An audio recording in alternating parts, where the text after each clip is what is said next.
ഇന്ത്യയിലെ fascist പ്രവണതകൾക്കിടയിലും corporate ഹിന്ദുത്വവൽക്കരണ agenda നടപ്പിലാക്കാൻ ശ്രമിച്ചുകൊണ്ടിരിക്കുന്ന നരേന്ദ്രമോദി ഗവൺമെൻറ്റിൻ്റെ ഈ പശ്ചാത്തലത്തിലും നിയമവാഴ്ചയ്ക്ക് സാധ്യതയുണ്ട് എന്ന് തന്നെയാണ് സുപ്രീം കോടതിയുടെ ഈ വിധിയിലൂടെ ഈ രാജ്യം മനസ്സിലാക്കിയിട്ടുള്ളത്. അതിനെതിരായ ചില പ്രതികരണങ്ങൾ കേരളത്തിലെ ഗവർണറുടെ ഭാഗത്തുനിന്ന് ഉൾപ്പെടെ ഉണ്ടായിട്ടുണ്ട്. 2 ജഡ്ജിമാരെ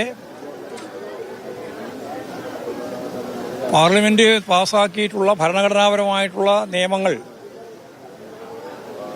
അത് വ്യാഖ്യാനിക്കാനും വിശദീകരിക്കാനും മതിയാവുമോ? 2 ജഡ്ജിമാർ പറയുന്നതാണോ ശരി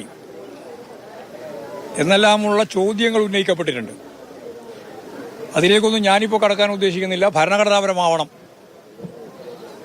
ഗവർണറായാലും പ്രസിഡന്റായാലും പ്രധാനമന്ത്രിയായാലും ജുഡീഷ്യറിക്ക് അതിൻ്റെതായ ഇടപെടൽ നടത്താനുള്ള ശേഷിയുണ്ട് എന്നിപ്പോഴും ഒന്നുകൂടി വ്യക്തമാക്കപ്പെട്ടിട്ടുണ്ട്.